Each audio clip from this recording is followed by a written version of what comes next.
She threw $15,000 at his face. The crisp $100 bills scattered across the marble floor of the Grand Meridian Ballroom, landing at the feet of a single father who had just done the impossible. He had made a billionaire heiress look like a fool in front of 500 of New York's wealthiest elite. Victoria Ashford's hands were shaking, not from cold, from rage. But here's what she didn't know. The man she had just tried to destroy was the same man whose wife died because her family's pharmaceutical company denied coverage. This wasn't just a dance. This was fate collecting a debt. Comment the city you're watching from. I want to see how far this story travels. And if you haven't already, subscribe and hit that bell. You don't want to miss what happens next. The champagne glass slipped. Marcus Chen watched it fall in slow motion. The crystal flute tumbling from his tray, catching the light from the chandeliers, spinning once, twice, before shattering against the marble floor at table 12. Silence.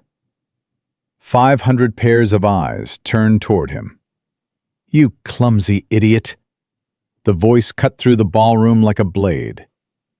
Victoria Ashford didn't even look up from her phone. She was examining her manicure, her words thrown carelessly over her shoulder like garbage. "Do you have any idea how much these shoes cost? More than you make in a year, I'd imagine." Marcus was already on his knees, picking up the shards of glass with his bare hands. A piece sliced his palm. Blood welled up, dark and immediate. He didn't make a sound. "I'm terribly sorry, ma'am," he said, his voice steady. "I'll have this cleaned immediately." Victoria finally looked at him. Really looked. Her eyes traveled from his worn black shoes to his pressed white shirt to his face. A face that showed nothing. No anger. No shame. Just nothing. That bothered her. "You're sorry," she repeated, testing the words. "That's it? You ruin my evening, nearly destroy my Louboutins, and sorry is all you have?" Her fiancé, Bradley Sterling III, leaned back in his chair with an amused smirk. "Darling, let it go. He's just the help." "That's exactly the problem, Bradley." Victoria set down her phone. "No standards anymore. No consequences. People like this," she gestured at Marcus with her champagne flute. "They float through life making messes and expecting the rest of us to clean up after them." Marcus continued gathering the glass fragments. His bleeding hand left small red smears on the white tablecloth. "Should I get a manager, ma'am?" "Oh, now he wants a manager." Victoria laughed, a brittle sound that made her friends Meredith and Candace join in. "What do you think, girls? Should we get his manager?" "Definitely," Meredith said. "I mean, look at him. Bleeding all over the place. It's unsanitary." "Disgusting, really," Candace added. Marcus stood. He was taller than Victoria had expected, broader in the shoulders. There was something in the way he held himself, straight-backed, chin level, that didn't match the subservient words coming out of his mouth. "I'll get my supervisor right away." He turned to leave. "Wait," Victoria's voice stopped him. She was studying him now with renewed interest, the way a cat studies a mouse it's not quite ready to kill. "What's your name?" "Marcus, ma'am. Marcus Chen." Marcus Chen. She rolled the syllables around her tongue. "And what do you do, Marcus Chen, when you're not destroying expensive glassware at charity events?"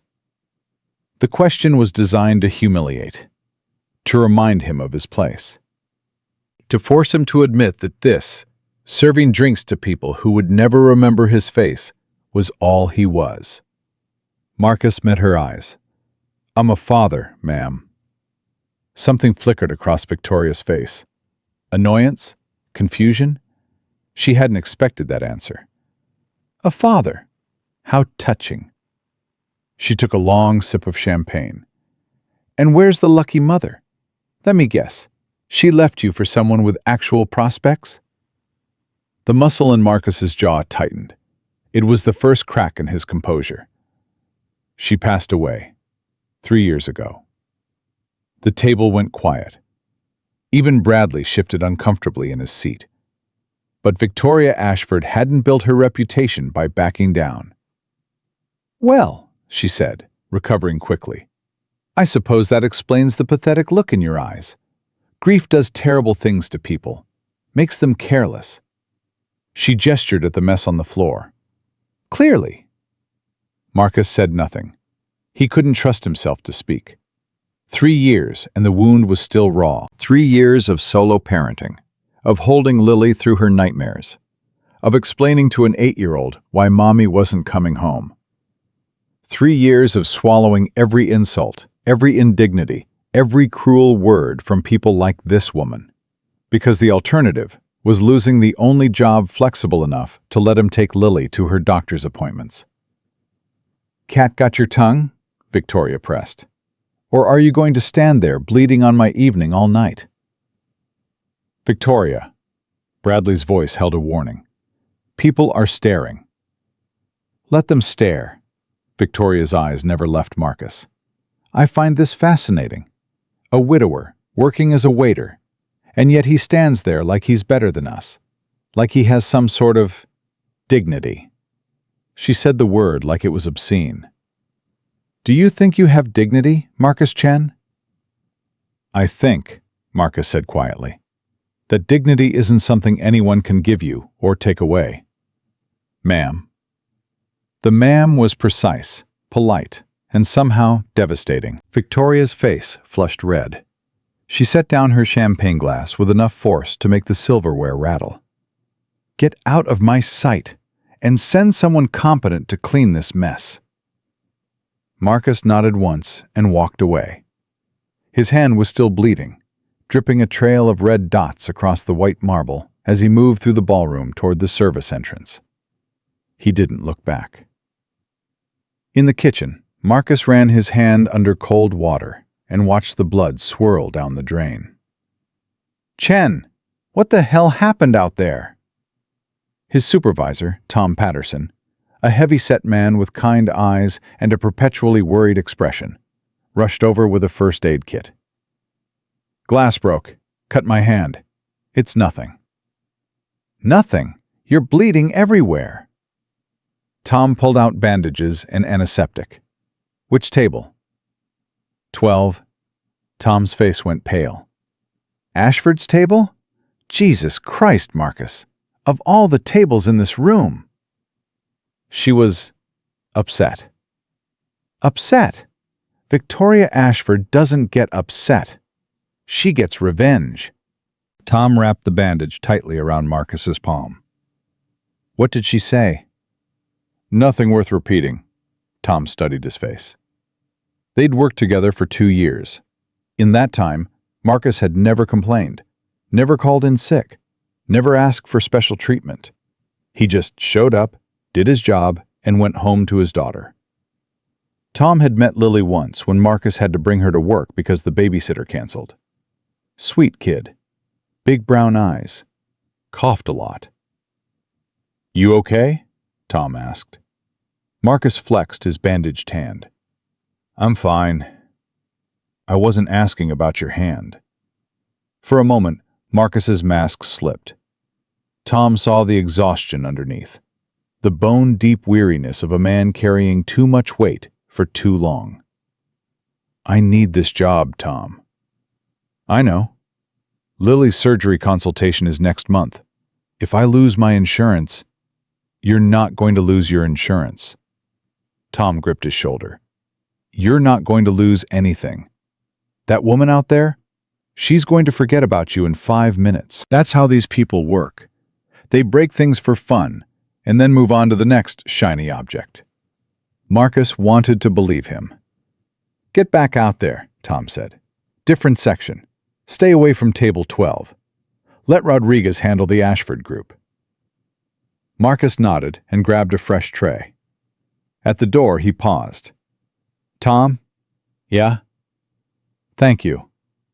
Tom waved him off. "Go, and try not to bleed on any more billionaires." Marcus worked the rest of the evening like a ghost. He moved through the crowd, refilling glasses, clearing plates, smiling when required, and invisible the rest of the time. It was a skill he'd perfected over the years, the ability to exist in plain sight while being completely unseen. But he couldn't stop thinking about her. Not Victoria Ashford.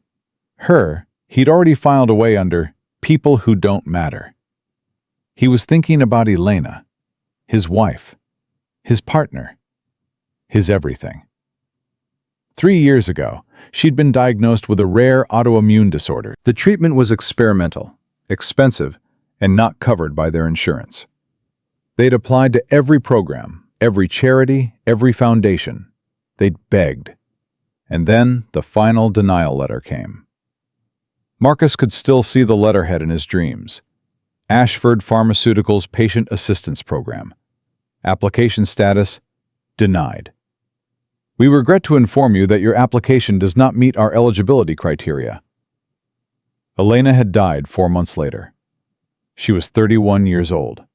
And Lily, beautiful, brave, broken Lily, had inherited her mother's condition. The doctor said it was manageable, with the right treatment, with the right medication, with the right surgery to repair the valve in her heart that wasn't working properly. All of which required money. Money Marcus didn't have. Money he was trying to scrape together, one champagne glass at a time, serving people who would never know his name.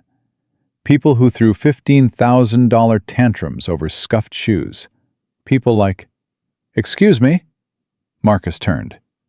A young woman in a black dress was standing behind him, her press badge visible around her neck. "I'm sorry to bother you. I'm Natalie Rodriguez, freelance journalist. I saw what happened earlier, with the Ashford woman." "There's nothing to see. I dropped a glass. It's not a story." "The way she spoke to you is how people like her speak to people like me. Every day, at every event." Marcus shifted his tray. "If you'll excuse me." "Wait." Natalie pulled out her phone. "I know who you are. Marcus Chen. You used to be a dancer." Marcus froze. "Professional ballroom," Natalie continued. "You and your wife, Elena Chen, were rising stars on the competitive circuit. You won the Northeast Regional Championship in 2019. There are videos online. You were incredible." "That was a long time ago." 5 years isn't that long." "It's a lifetime." Marcus's voice was flat. "I don't dance anymore." "Why?" Because every time he heard music, he saw Elena. Because every step reminded him of what they'd lost. Because dancing was joy, and joy had become a foreign country, somewhere he used to live, but could no longer find on any map. "It doesn't matter why," he said. "It's over." Natalie looked at him for a long moment. Then she nodded and stepped aside. "I'm sorry for your loss, Mr. Chen, and I'm sorry about tonight. Some people, they don't see others as human. It's a kind of blindness." "It's a choice," Marcus said. "Being blind is an excuse. They choose not to see." He walked away. In the main ballroom, the band was warming up for the evening's entertainment. The music drifted through the air, something Latin, passionate, full of longing. A tango. Marcus recognized it immediately. Libertango. He and Elena had danced to this piece at their wedding. He closed his eyes. For just a moment, he let himself remember. The weight of her hand in his. The way she laughed when he dipped her too dramatically. The warmth of her body pressed against his as they moved across the floor. Two people who had become one. "Gone too soon," she had whispered to him on their last anniversary, when the disease had already hollowed her out, when she could no longer dance, but still swayed in his arms as he held her. "But not forgotten. Promise me, Marcus. Promise me you won't forget how to feel joy. He had promised, but some promises are impossible to keep. You. Marcus's eyes snapped open. Victoria Ashford was standing in front of him. She had crossed the entire ballroom, her designer heels clicking against the marble like war drums. Her entourage trailed behind her, Bradley looking bored, Meredith and Candace exchanging excited glances. "Yes, ma'am?" "I've been watching you." Victoria's voice was loud enough to draw attention from nearby tables.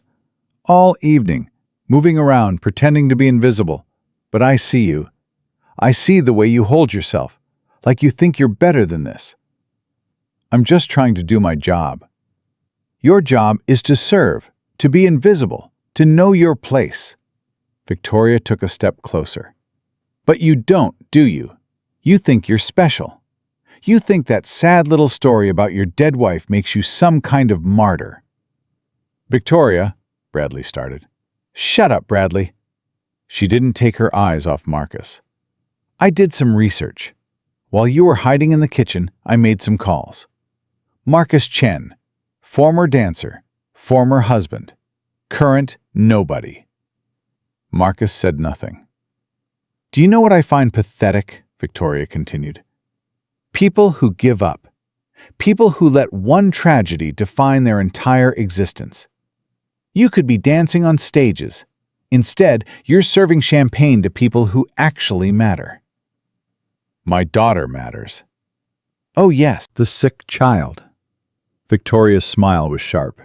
"Such a convenient excuse. I can't follow my dreams because my daughter needs me." How noble, how utterly, pathetically noble. The crowd was watching now. The music had stopped. Even the band members were staring. "What do you want, ma'am?" Victoria reached into her clutch and pulled out a stack of cash. She held it up like a trophy. $15,000. Marcus stared at the money. "This is what I want." Victoria's voice rang across the silent ballroom. "I want you to dance. Right here. Right now. With me." Murmurs rippled through the crowd. "You claim to be a former champion? Prove it. Dance with me to this ridiculous tango they're about to play. If you can keep up, if you can make it through the entire song without stumbling, without embarrassing yourself, without proving that you're nothing but a washed-up has-been, this money is yours." She fanned the bills. "But if you fail, if you trip, if you fall, if you show everyone here what a fraud you really are, you're fired. I'll personally make sure you never work another event in this city. And trust me, Marcus Chen, I have the power to make that happen." Tom Patterson pushed through the crowd. "Ms. Ashford, please, this is completely inappropriate." "Stay out of this." Victoria didn't even look at him. "This is between me and the widower." Marcus stared at the money. $15,000. It was 3 months of Lily's medical expenses. It was the copay for her surgery consultation.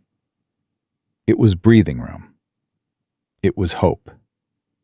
But it was also humiliation, public degradation, entertainment for people who would go home to their mansions and laugh about the dancing waiter who performed for scraps. "I'm waiting," Victoria said. "Or are you going to prove me right? Are you going to stand there like the coward you are and confirm that you're nothing?"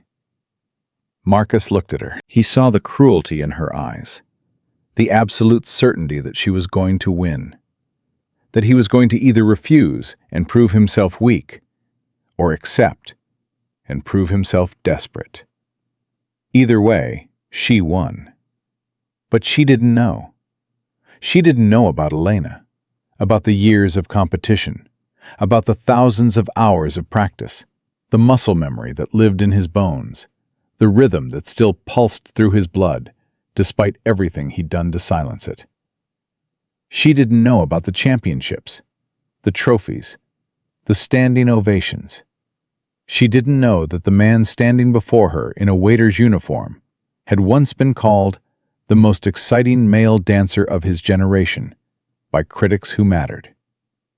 And she definitely didn't know that the very piece the band was about to play, Libertango, was the song he and Elena had choreographed their most famous routine to. The song that had won them everything. The song that had broken his heart.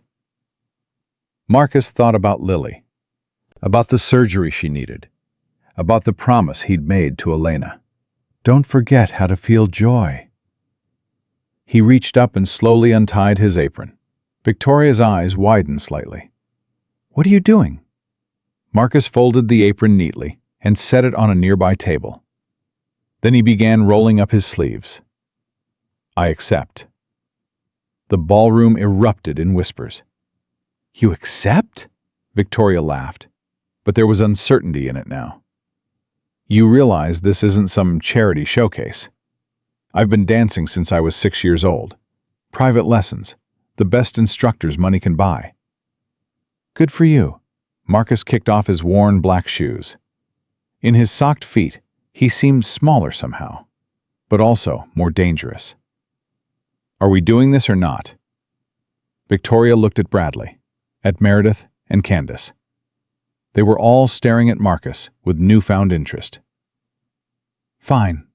She thrust the money at Meredith. Hold this. He's going to need it for his unemployment fund. She strode to the center of the dance floor. The crowd parted around her like water. Marcus followed. They stood facing each other. The billionaire heiress in her designer gown and the single-father waiter in his socked feet. Victoria held out her hand, expecting him to take it. Marcus didn't move. Well? She demanded. He looked at her hand, at her perfectly manicured nails, at the ring on her finger that cost more than his car. In tango, he said quietly, the man leads, and he extended his hand to her. Victoria hesitated. This wasn't what she'd expected. She was supposed to be in control. She was supposed to drag him around the dance floor, exposing his incompetence, humiliating him in front of everyone. But the way he stood there, something had changed. The subservient waiter was gone. In his place was someone else entirely. Someone with steel in his spine and fire in his eyes. Are you scared? Marcus asked. Victoria grabbed his hand. Play the music, she ordered. The band began. The first notes of Libertango filled the ballroom. Passionate, dangerous, alive. And Marcus Chen remembered how to feel joy. The first 4 beats of Libertango were deceptive, soft, almost gentle. A whisper before the storm. Victoria grabbed Marcus's hand with the confidence of a woman who had never been told no. She expected to lead. She expected to control. She expected to drag this pathetic widower around the dance floor like a puppet on strings, while 500 of New York's elite watched and laughed. She pulled him toward her. Marcus didn't move. His hand tightened around hers, not painfully, but with an authority that stopped her cold.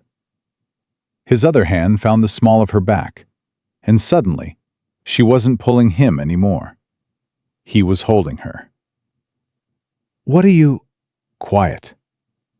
The word was soft, almost tender, but it cut through her protest like a knife.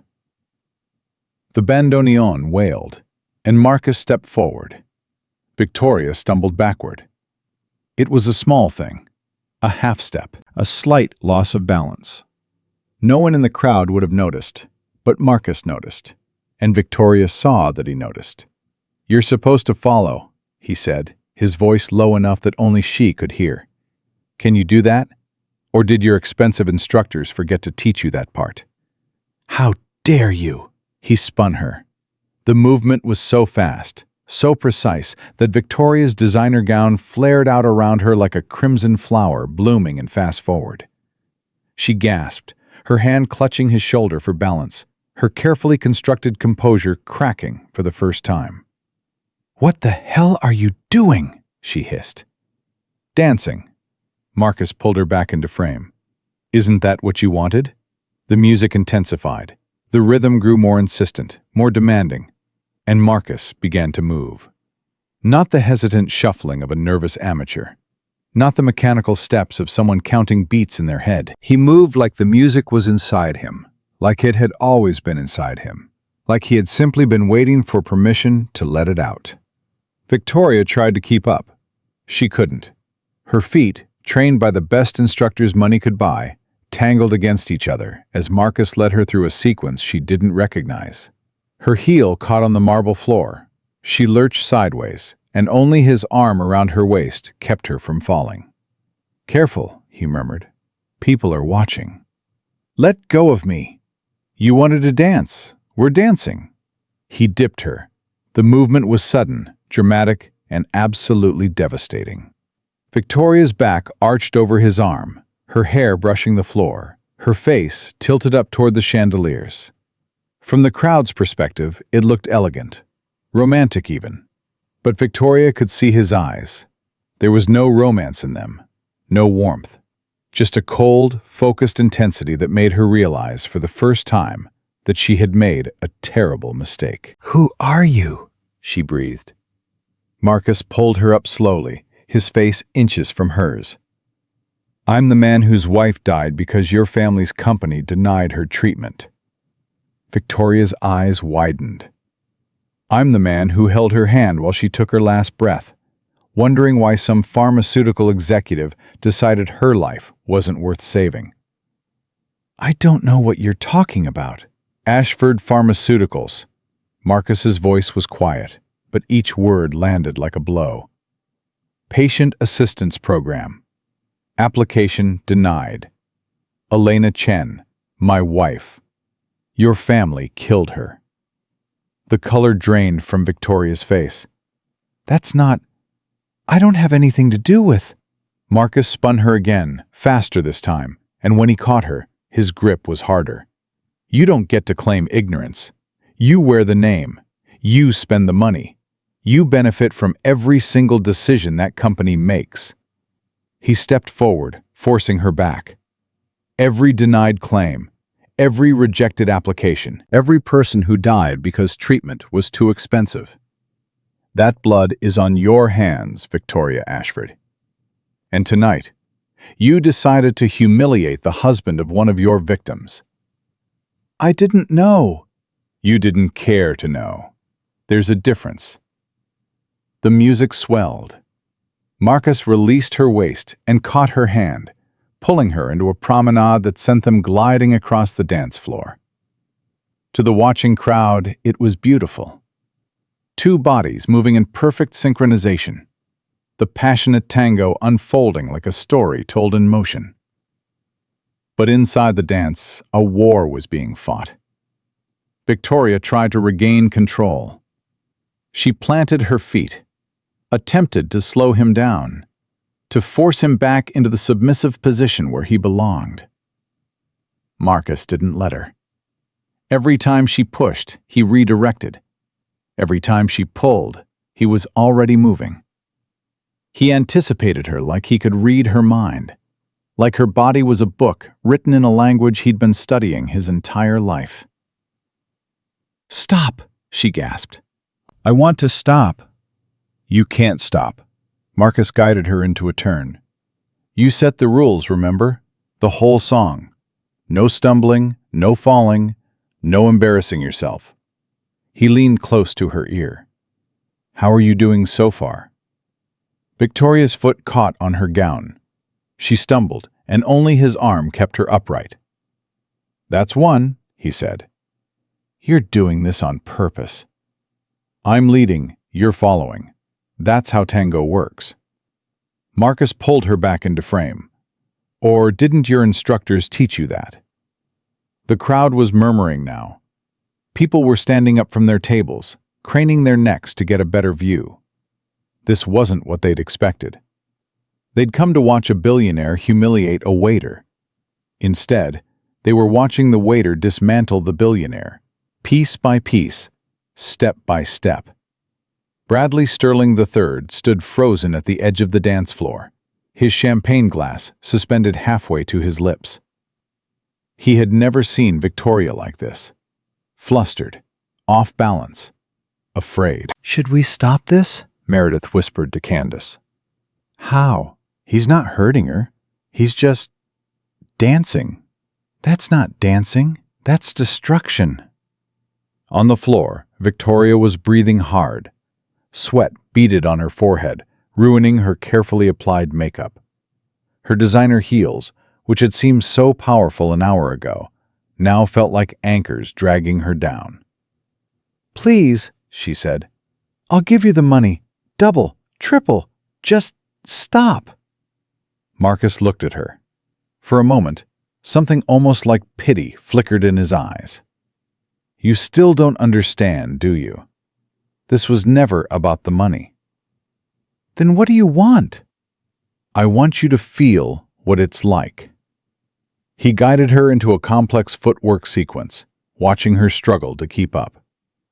"I want you to know what it feels like to be powerless, to have someone else control your fate, to beg and plead and have it mean nothing." "I'm sorry about your wife." "Don't." The word was sharp enough to cut. "Don't you dare say her name. Don't you dare pretend you care. You threw money at me like I was a performing monkey. You mocked my grief. You called my daughter a convenient excuse." His grip tightened. "You don't get to apologize. You get to dance." The bandoneon screamed. The music was building toward its climax, the rhythm growing faster, more urgent, more demanding. Marcus felt it in his bones. He felt Elena's presence too, like she was there beside him, guiding his feet, steadying his hands. He remembered their last dance, the way she had looked at him with so much love, so much sorrow, so much hope. "Promise me you won't forget how to feel joy." He hadn't forgotten. He had buried it, hidden it, locked it away in a vault so deep he thought he'd never find it again. But it was still there. It had always been there, waiting. Victoria tried to execute a turn on her own, desperate to show she wasn't completely outmatched. Her timing was off. Her foot slipped. She fell. Not all the way. Marcus caught her before she hit the ground, his arm wrapped around her waist, her body suspended at an impossible angle. To the crowd, it looked like a dramatic dip, a planned moment of theatrical flair. But Victoria knew the truth. She had lost. "That's two," Marcus said quietly. "One more and you lose. Isn't that how you set it up? 3 strikes?" "I never said 3. No, but that's the rule now." He pulled her upright. "My game, my rules." The final section of the music began. Marcus could feel the end approaching, the last crescendo building like a wave about to break. He made a decision. He could destroy her. He could lead her through moves she couldn't possibly follow, make her fall again and again until she was weeping on the floor in front of everyone she knew.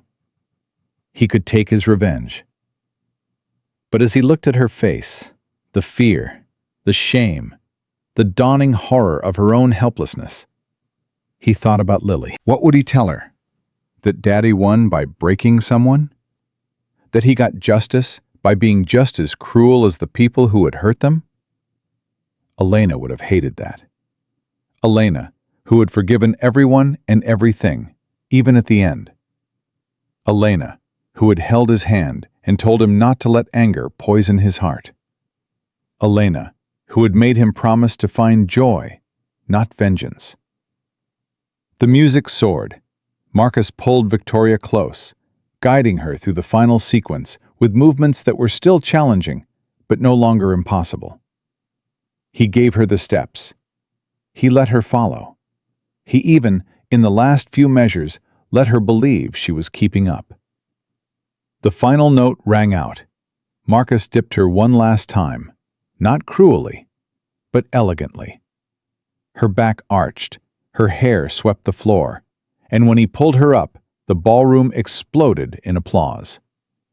Standing ovation.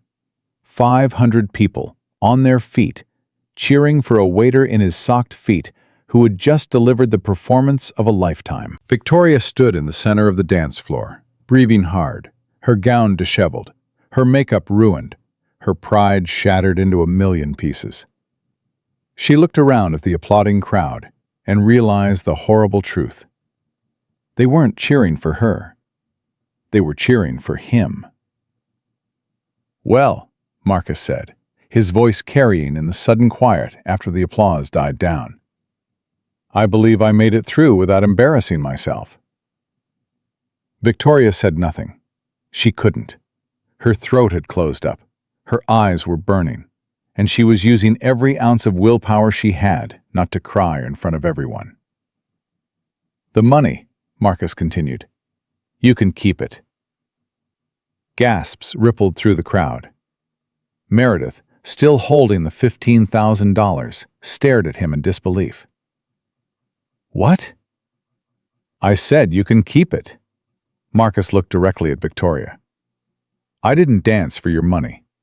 I danced for my wife, for the woman your family let die, for the daughter I'm trying to keep alive."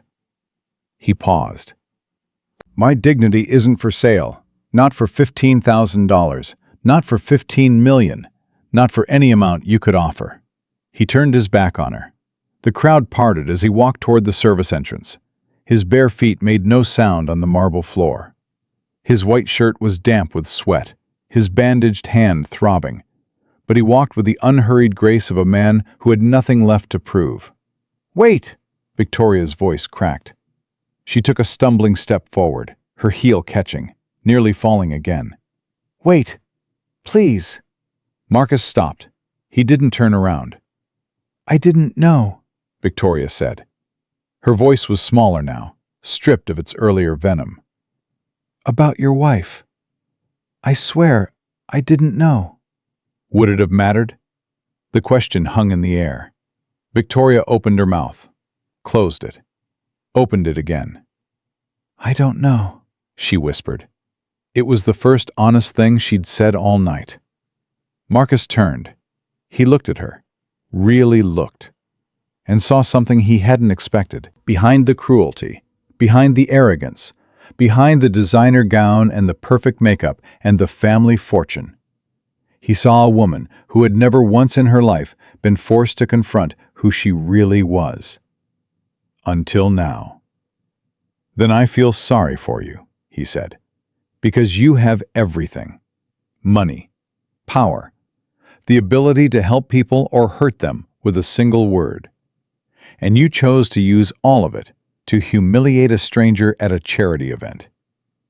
He shook his head slowly. "My wife died poor. She died in a hospital bed in Queens, holding my hand, worried about how I would pay for her funeral. But she died knowing exactly who she was. She died with a clear conscience." He paused. "Can you say the same? When your time comes, will you be at peace with the life you've lived?" Victoria had no answer. Marcus nodded once, as if her silence confirmed everything he already knew. "I'm going to go home now. My daughter is waiting for me. She's 8 years old, and she has the same condition that killed her mother. Every day, I wonder if I'll lose her too. Every day, I fight to keep her alive, to give her a chance at a future." His voice cracked slightly, but he steadied himself. "That's my life. That's what you mocked tonight. That's what you called pathetic." He started walking again. "Mr. Chen," a new voice, older, authoritative. Marcus turned to see an elderly man rising from a table near the dance floor. He was small, with wild silver hair and piercing blue eyes, dressed entirely in black. "Extraordinary," the man said. "Absolutely extraordinary. I'm sorry, do I know you?" "No, but I know you." The man walked toward him, ignoring the stares of the crowd.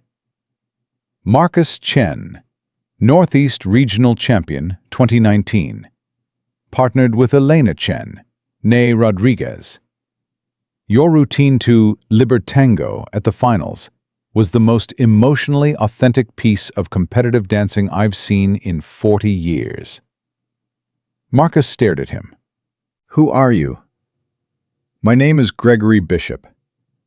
The name hit Marcus like a physical blow. Gregory Bishop. The Gregory Bishop. Broadway legend, choreographer of a dozen award-winning shows. The man whose productions had defined American musical theater for 3 decades. "I've been looking for you," Bishop continued. "Well, not you specifically, but someone like you. Someone who can move an audience without saying a word. Someone who can make people feel things they've forgotten how to feel." "I don't understand." "I'm developing a new show. It's called Echoes. It's about love, loss, the ghosts we carry with us." Bishop stepped closer. "I've auditioned 300 dancers. None of them had what you have. That thing that can't be taught." Marcus shook his head. "I'm not a dancer anymore. I'm a waiter. I have a daughter. I can't—" "I'm not asking you to audition," Bishop cut him off. "I'm offering you the lead." The ballroom went completely silent. "The lead," Marcus repeated. "In a Gregory Bishop production. On Broadway." The old man's eyes were bright with certainty. "Your wife is gone, Mr. Chen. But her spirit lives in every movement you make. I saw it tonight. The whole room saw it. That kind of grief, that kind of love, it can't be faked. And it can't be taught." Marcus felt the floor shift beneath his feet. This morning, he had woken up in his tiny Queens apartment, worried about rent and medical bills, and how he was going to explain to Lily why Daddy was so tired all the time. Now, a Broadway legend was offering him the role of a lifetime. "I need time," Marcus said. "I need to think. My daughter—" "Of course." Bishop pulled a card from his pocket. "My studio. Monday morning, 10 o'clock. Bring your daughter if you need to. But don't say no, Mr. Chen. Not yet. Not until you've given yourself permission to dream again." He pressed the card into Marcus's bandaged hand. Then Gregory Bishop turned and walked away, leaving Marcus standing in the middle of the Grand Meridian Ballroom, holding a cream-colored card that might as well have been a winning lottery ticket. The crowd began to murmur, then to clap, then to cheer. But Marcus didn't hear any of it. He was looking at Victoria Ashford. She stood alone in the center of the dance floor. Her friends had drifted away. Her fiancé was nowhere to be seen. She looked small somehow, despite her designer gown and her expensive jewelry. Small and lost and terribly, terribly alone. For a moment their eyes met. Marcus saw something in her gaze. Not apology exactly, but something close. Recognition, maybe. An acknowledgement that something had shifted tonight, something that couldn't be undone. He didn't nod. He didn't smile. He didn't offer forgiveness. He simply walked away. Tom Patterson was waiting at the service entrance, his face a mixture of awe and concern. "Marcus, holy hell, what did you just do?" "I quit." "You what?" Marcus untied his bow tie and handed it to Tom. "I quit. Tell whoever needs to know." "But your insurance, Lily." "I'll figure it out." Marcus smiled, and for the first time in 3 years, it reached his eyes. "I always do." He pushed through the service door and walked out into the New York night. The cold air hit his face, sharp and clean, washing away the smell of champagne and lilies and expensive perfume. His phone buzzed in his pocket. A text from the babysitter. "Lily's asking when you're coming home. She wants you to read her the story about the dancing princess." Marcus typed back with his unbandaged hand. "On my way. Tell her Daddy has a new story to tell her tonight." He started walking toward the subway station. Gregory Bishop's card clutched in his hand. The applause of 500 strangers, still ringing in his ears. Behind him, in the ballroom, Victoria Ashford stood alone among the scattered bills of $15,000 that no one had bothered to pick up. The subway car was nearly empty at this hour. Marcus sat in a corner seat, still in his waiter's uniform, his socked feet cold against the dirty floor. He had left his shoes back at the ballroom. It didn't matter. Nothing about tonight had gone according to plan. His phone buzzed again. Unknown number. He ignored it. Another buzz. Another unknown number. Then a text from Tom Patterson. Someone recorded the whole thing. It's already online. Call me when you can. Marcus stared at the message. Recorded. Online. He hadn't even considered that possibility. He had been so focused on Victoria, on the dance, on the ghost of Elena guiding his feet, that he'd forgotten about the 500 phones pointed at him. He opened his browser and typed his name. The results made his stomach drop. Billionaire heiress gets destroyed by waiter in epic dance battle. Single dad waiter accepts $15,000 dare. What happens next will shock you. Victoria Ashford humiliated at charity gala. The videos were everywhere. Twitter, Instagram, TikTok, Facebook. Every platform, every angle, every moment captured and shared and commented on by thousands of people he would never meet. Marcus watched one of the videos. 53 seconds of his life compressed into a viral clip. He saw himself remove his apron, kick off his shoes, accept Victoria's hand. He saw himself dance. Even on the tiny phone screen, even with the terrible audio and the shaky camera work, he could see what Gregory Bishop had seen. The way he moved, the emotion pouring out of every step. The moment when Marcus Chen, the waiter, had disappeared and something else had taken his place. Something beautiful, something dangerous, something true. The comments section was exploding. Who is this man? The way she tried to keep up and couldn't, I'm screaming. He said my dignity isn't for sale. King behavior. Someone find this guy and give him a movie deal. Victoria Ashford is done. Her family is getting destroyed in the replies. Marcus closed the app. His hands were shaking. The train pulled into his station. He stepped off onto the platform, the cold night air hitting his face, and walked the 6 blocks to his apartment building. The elevator was broken again, so he climbed the 4 flights of stairs, his legs heavy, his mind racing. Mrs. Okonkwo, the babysitter, was waiting when he opened the door. She fell asleep an hour ago, she whispered. Wouldn't stop talking about some princess story you promised her. Thank you, Grace. I'm sorry I'm late. Mrs. Okonkwo studied his face. You look like you've seen a ghost. Something like that. She gathered her things and paused at the door. Whatever happened tonight, Marcus, you're still standing. That's what matters. He locked the door behind her and walked to Lily's room. She was curled up in her small bed, clutching the stuffed elephant Elena had given her on her 5th birthday. Her breathing was steady, but Marcus could hear the slight wheeze that never quite went away. The sound that reminded him, every single day, that time was running out. He sat on the edge of her bed and brushed the hair from her forehead. Hey, baby girl, he whispered. Lily stirred. Her eyes fluttered open, and when she saw him, she smiled. Daddy, you're home. I'm home. Did you bring me anything? Marcus thought about the $15,000 lying on the ballroom floor. The money that could have paid for her surgery. The money he had walked away from. I brought you a story, he said. A true one. Lily sat up, suddenly wide awake.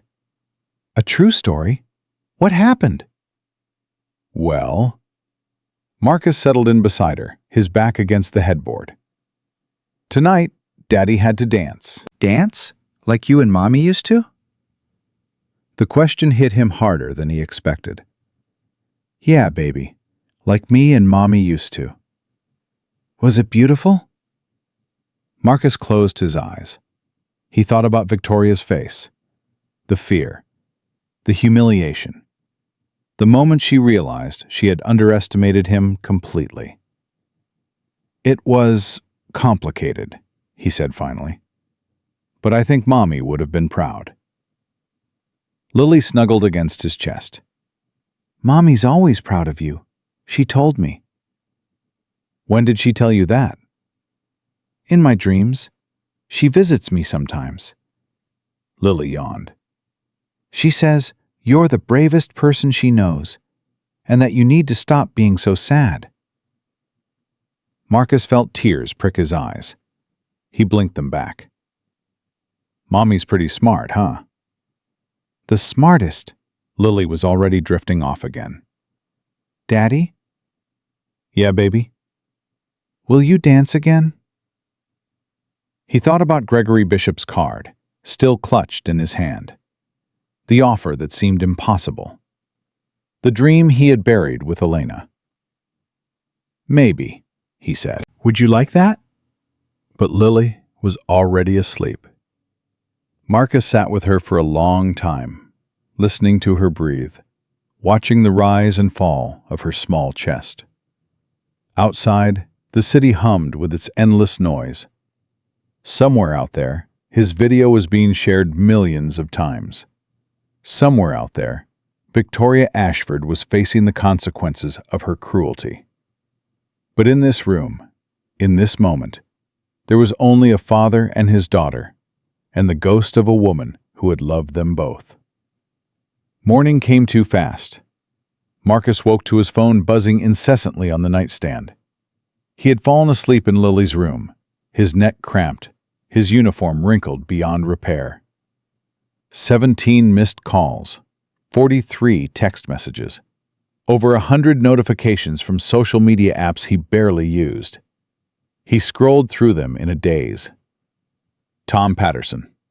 Dude, you're on the news! Actual television news! His cousin Maria. Marcus, what the hell did you do last night? Call me immediately. Unknown number after unknown number after unknown number. And then, one message that made him stop scrolling. Natalie Rodriguez, freelance journalist. Mr. Chen, I don't know if you remember me from last night. I'd like to tell your story properly. Not the viral version, the real one. Please call me. Marcus stared at the message. The real story. His story. Elena's story. He called her back. Mr. Chen, thank you for reaching out. You said you wanted to tell my story. I do, but I need you to know something first. Natalie's voice was serious. I've been doing some research about your wife, about Ashford Pharmaceuticals. Marcus's grip tightened on the phone. What kind of research? The patient assistance program that denied Elena's treatment.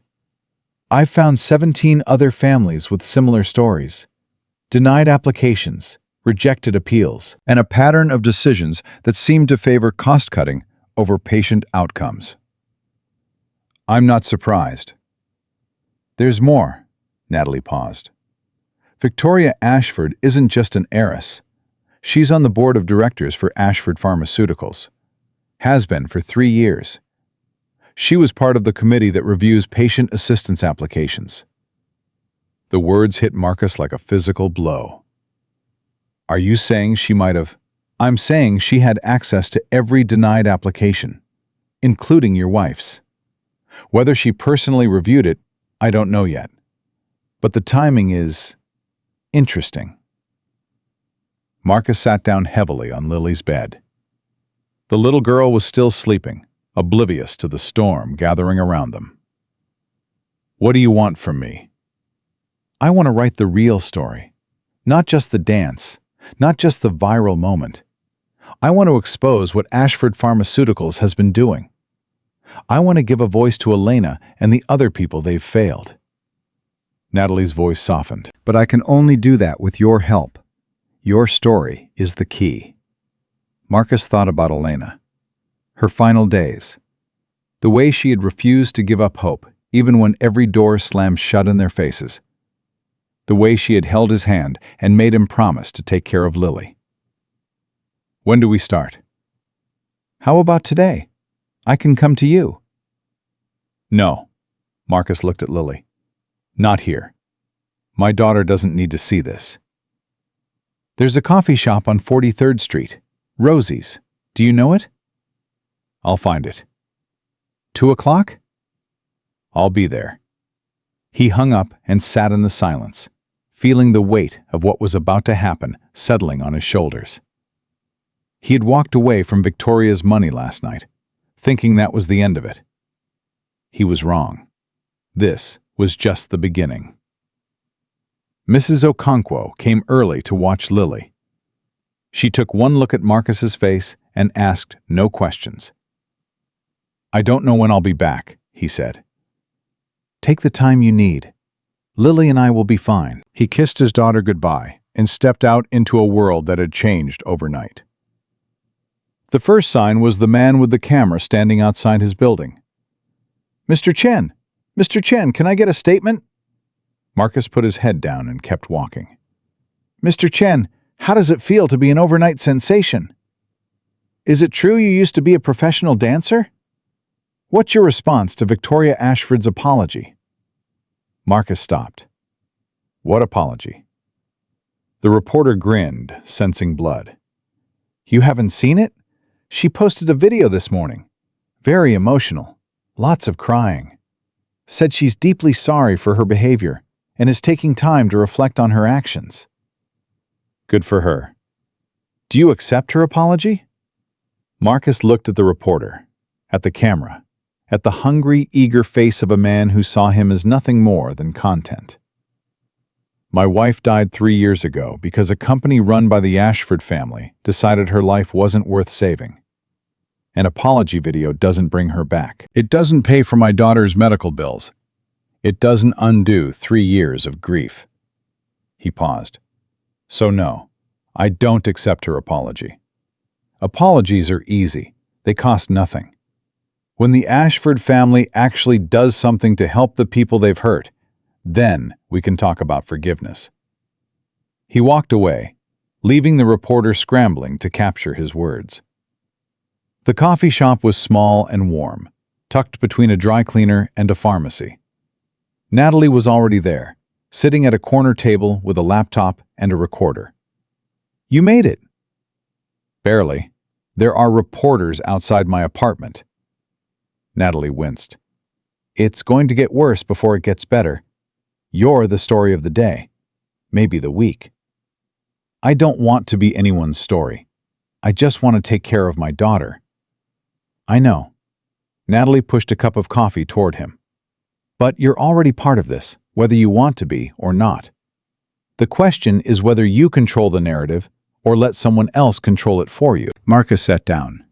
The coffee was hot and strong, exactly what he needed. Tell me what you need to know. For the next 3 hours, Marcus told his story. The real one. Not the sanitized version he told at job interviews, or the abbreviated version he gave to Lily's teachers. The whole, brutal truth of it. He told Natalie about meeting Elena at a dance studio in Brooklyn when they were both 19. About falling in love over shared passion and shared dreams. About the years of competition, the trophies, the standing ovations, the moment they realized they were going to make it. He told her about the diagnosis, the experimental treatment that could have saved Elena's life, the insurance denials, the appeals, the patient assistance application to Ashford Pharmaceuticals that had been their last hope. We did everything right, Marcus said, his voice cracking. We filled out every form, gathered every document. We wrote a letter explaining our situation, explaining that Elena was only 30 years old, explaining that we had a daughter who needed her mother. And they denied it. Form letter. Does not meet eligibility criteria. No explanation. No appeal process. Just no. Marcus stared at his coffee.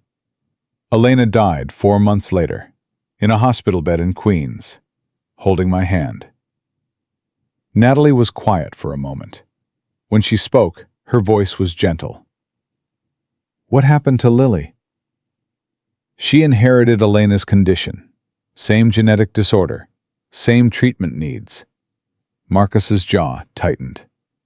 Different insurance company this time. They're covering some of it, but she needs surgery. Soon. The copays, the specialists, the medications, it's thousands of dollars a month. That's why I was working at the gala. That's why I've been working every event I can get. And that's why you accepted Victoria's dare. I accepted her dare because I was tired. Marcus looked up, and Natalie saw the exhaustion in his eyes. 3 years of swallowing my pride. 3 years of being invisible. 3 years of watching people like her step on people like me without even noticing. He paused. When she threw that money in my face, something broke. Or maybe something finally healed. I don't know.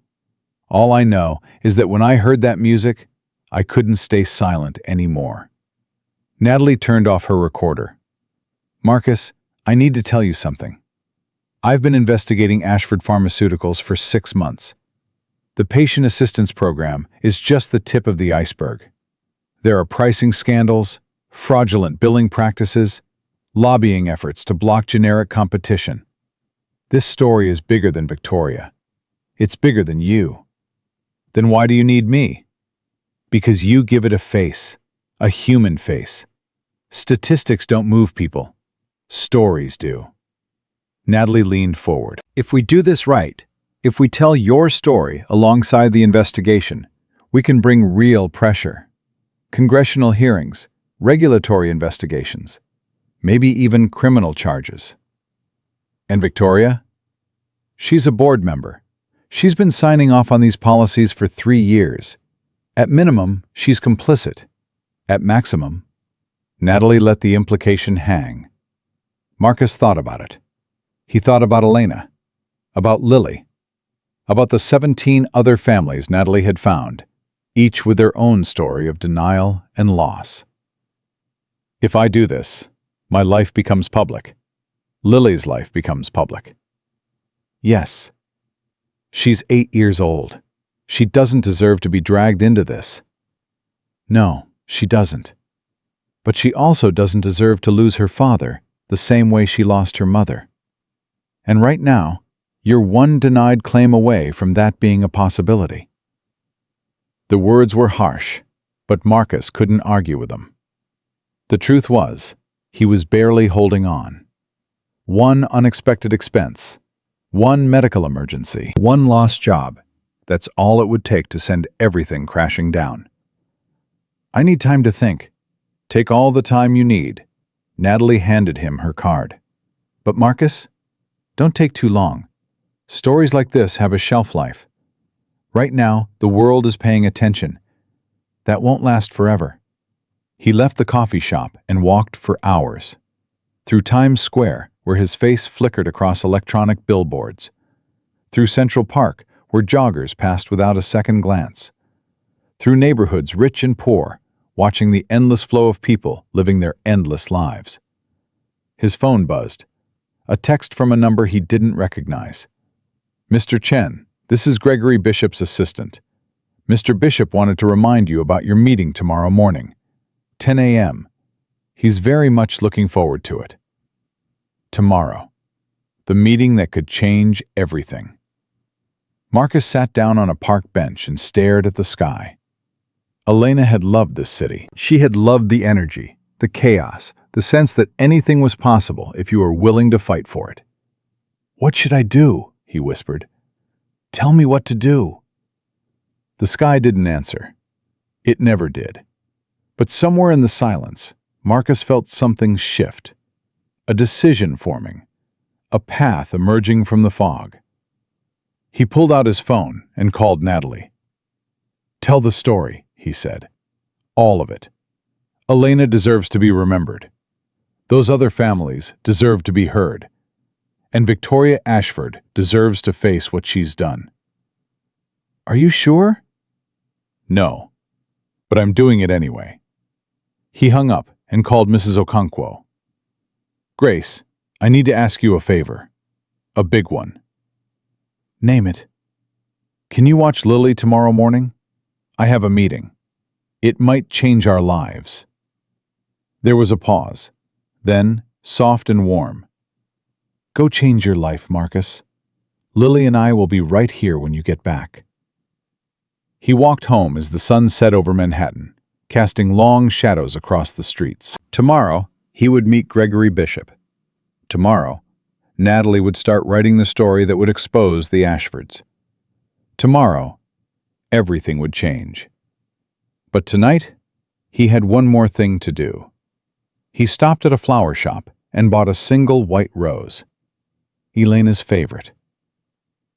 The cemetery was quiet at dusk.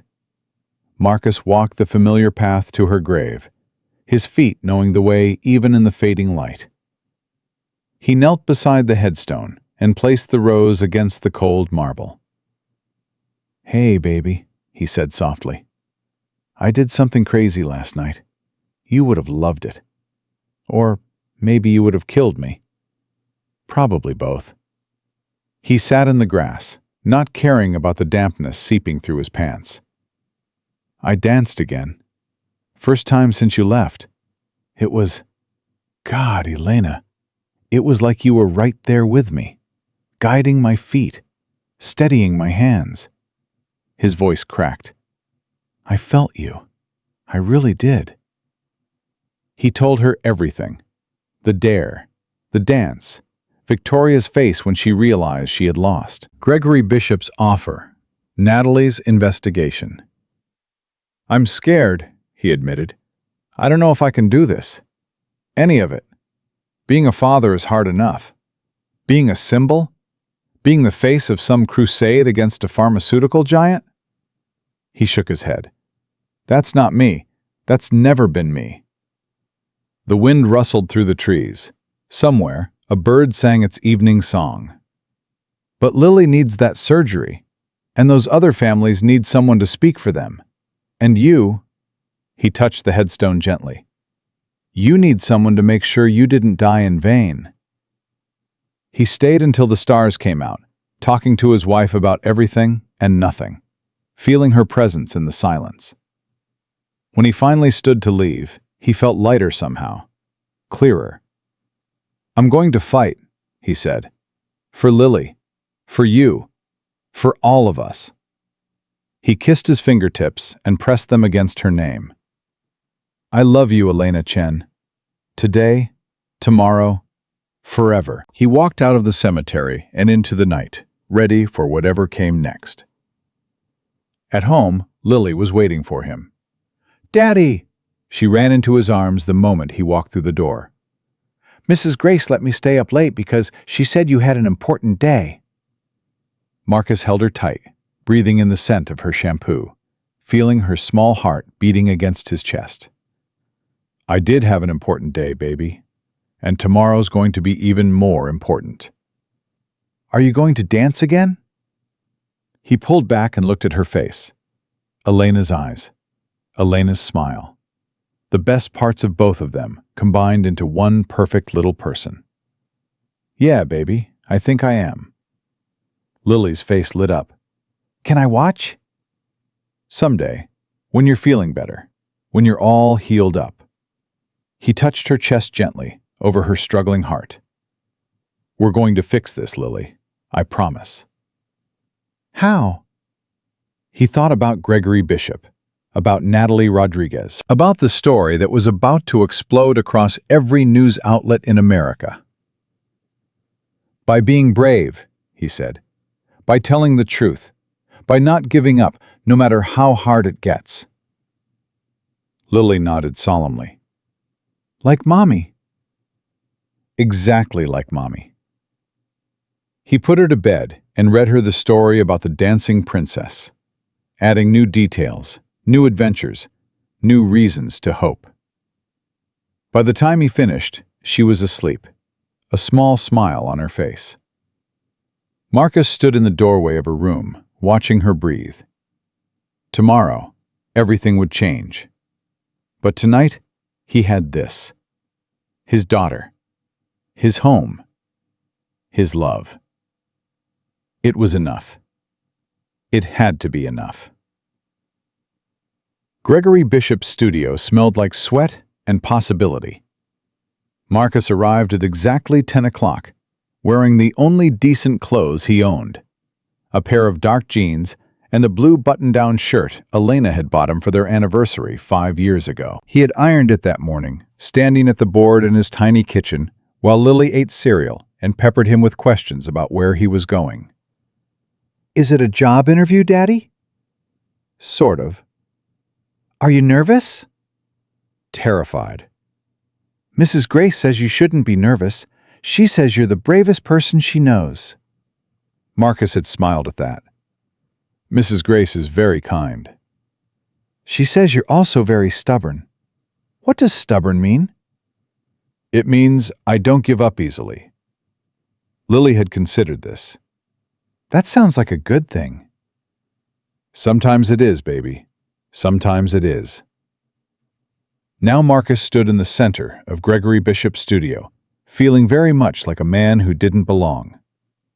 The walls were covered with photographs from legendary productions. The floor was scarred from decades of dancers pushing their bodies to the limit. The air itself seemed charged with the ghosts of performances past. Bishop emerged from a back office, coffee in hand, moving with the energy of a man half his age. "Mr. Chen, you came." You asked me to. I asked a lot of people to do a lot of things over the years. Most of them found excuses not to show up. Bishop circled him slowly, studying him with those piercing blue eyes. "You're shorter than I expected." I get that a lot. "And older." I get that too. Bishop laughed, a sharp bark of genuine amusement. "Good. I hate working with people who can't take criticism." He set down his coffee and clapped his hands. "Let's see what you've got." Right now? Did you think this was going to be a conversation? I have conversations with accountants and lawyers. With dancers, I dance. Bishop walked to a sound system in the corner. "I'm going to play something. I want you to move. Don't think, don't plan. Just let your body respond." Marcus's heart hammered in his chest. I haven't trained in 4 years. I'm not warmed up. I don't care about any of that. Bishop's finger hovered over the play button. I care about what's inside you. Technique can be rebuilt. Fire cannot be manufactured. He pressed play. "Show me your fire." The music that filled the studio wasn't tango. It was something softer, sadder. A piano piece that Marcus recognized immediately. Chopin's Nocturne in E-flat major. Elena had played it at her mother's funeral. She had played it again on a recording during her final days in the hospital. Marcus closed his eyes. The first movement was small, a shift of weight, a turn of his head. Nothing dramatic, nothing showy. Just a man listening to music that meant everything to him. Then his arms lifted. He didn't dance the way he had at the gala, sharp and controlled and furious. This was different. This was grief made visible. His body moved through the space like smoke, like water, like the memory of someone who was no longer there. He thought about Elena's hands on the piano keys, the way she bit her lip when she concentrated, the sound of her laugh echoing through their tiny apartment on lazy Sunday mornings. He thought about holding her at the end, the weight of her body growing lighter and lighter as she slipped away from him. The last breath, the terrible silence that followed. He thought about Lily, about her small hand in his at the funeral, about the way she still set a place for Mommy at dinner sometimes, then caught herself and looked away, embarrassed by her own hope. The music swelled, and Marcus moved with it, his body telling a story that words could never capture. The loss, the love, the desperate, stubborn refusal to let go. When the piece ended, he was on his knees in the center of the floor, his head bowed, his chest heaving. Silence. Then Gregory Bishop's voice, quiet and rough. "Stand up." Marcus stood. Bishop was staring at him with an expression Marcus couldn't read, something between awe and recognition, and a deep, personal pain. "Who did you lose?" Bishop asked. "My wife." "How long ago?" 3 years. Bishop nodded slowly. "I lost my son 15 years ago. Leukemia. He was 12. He paused. "Every show I've created since then has been, in some way, about him. About the hole he left. About learning to live with a wound that never fully heals." Marcus didn't know what to say.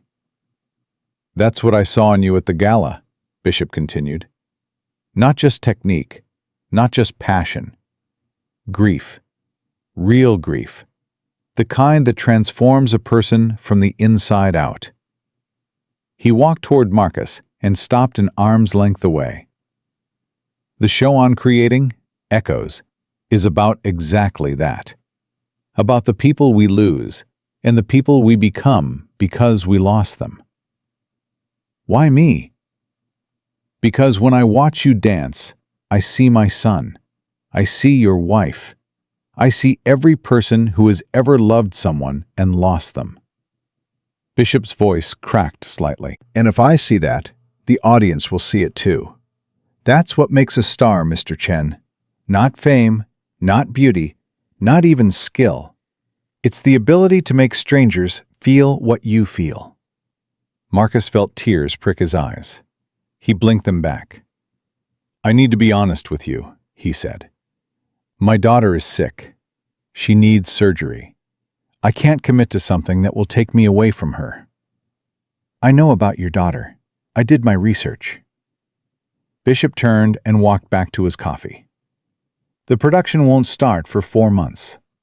Rehearsals will be demanding, but we can work around medical appointments. And the salary." He picked up a folder from a nearby table and handed it to Marcus. "Should cover any gaps in your insurance." Marcus opened the folder. His eyes widened at the number on the contract. "That's your weekly pay," Bishop said. "Plus benefits. Plus a signing bonus that should help with immediate expenses." This is too much. It's industry standard for a lead in a major production. You're not a charity case, Mr. Chen. You're a talent I want to invest in." Bishop fixed him with that piercing gaze.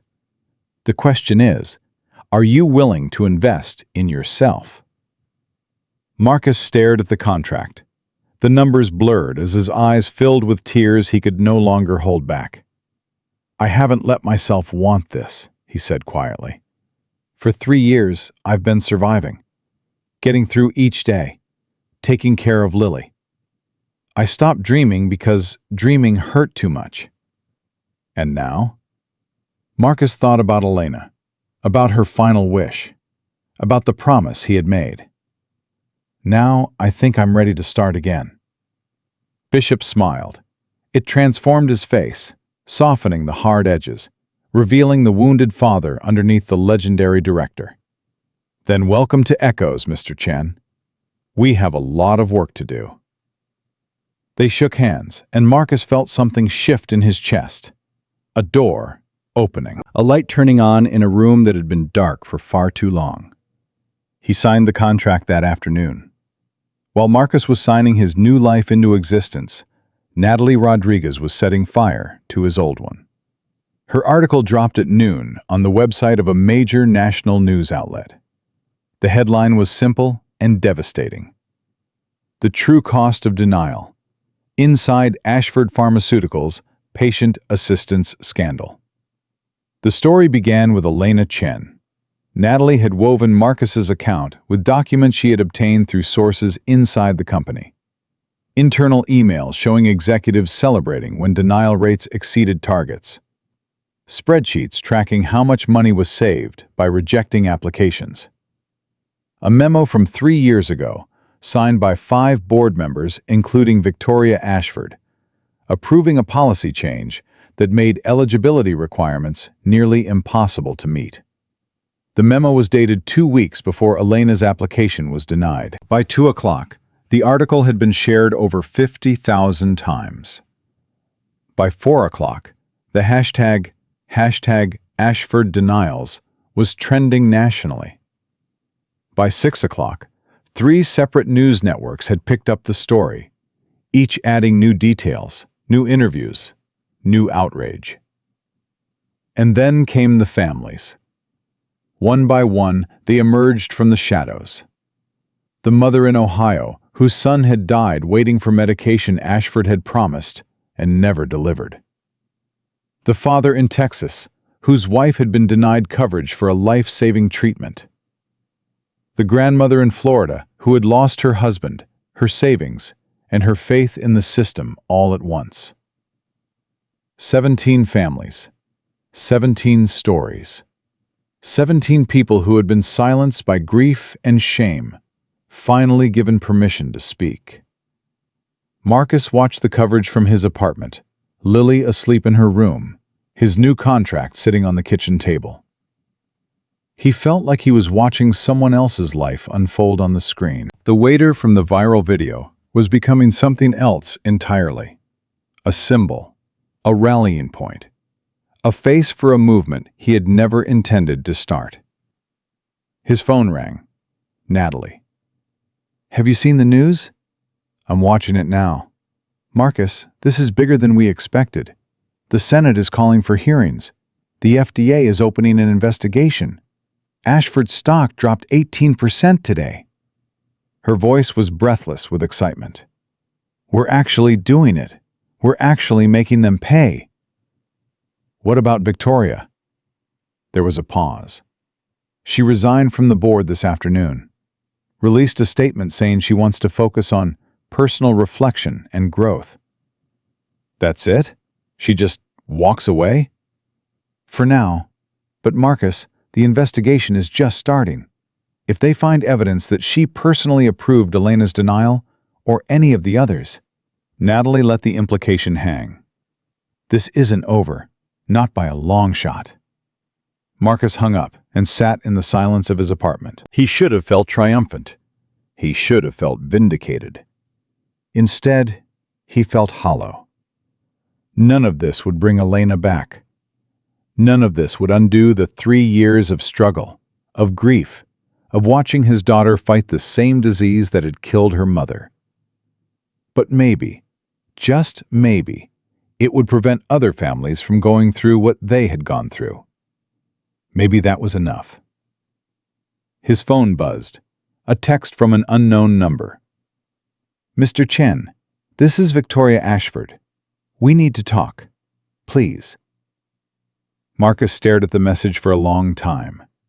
His first instinct was to delete it, to block the number, to pretend that the woman who had humiliated him, whose family had destroyed his wife, didn't exist. But curiosity got the better of him. "Why should I talk to you?" The response came quickly. "Because I know things about my family's company that haven't been made public yet. Things that could help your case. And because I need to apologize. Not the public relations apology. A real one." Marcus thought about it. Then he typed, "Tomorrow, 9 a.m., Rosie's Coffee Shop, 43rd Street. Come alone." "I'll be there." He put down the phone and walked to Lily's room. She was sleeping peacefully, her small chest rising and falling in that slightly labored rhythm he knew so well. "I'm doing this for you, baby," he whispered. "All of it. Every scary, crazy, impossible thing.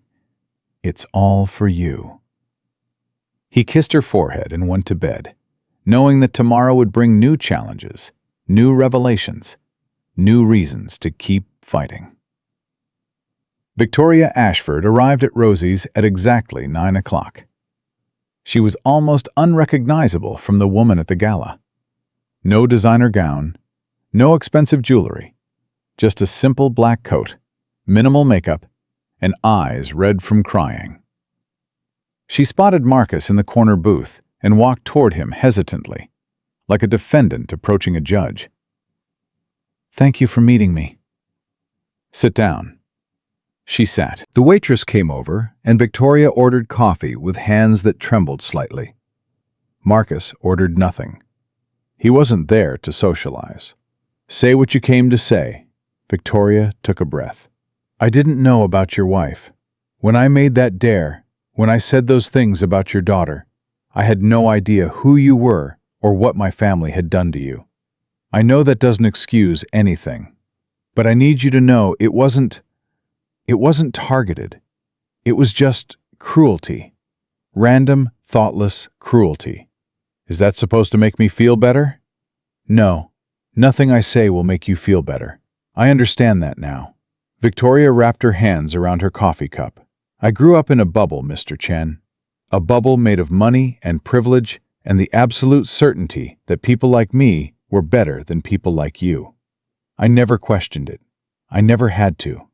And now I've seen what my family's company has done. Not just to your wife, to dozens of people, hundreds maybe. People who trusted us, people who thought we would help them." Her voice cracked. "I was on the board. I signed the policies. I approved the budgets that prioritized profits over patients. I told myself it was just business, that I was doing my job." "You were." "That's what makes it so horrifying." Victoria looked at him, and Marcus saw something he hadn't expected. Genuine shame. "I didn't have to be evil.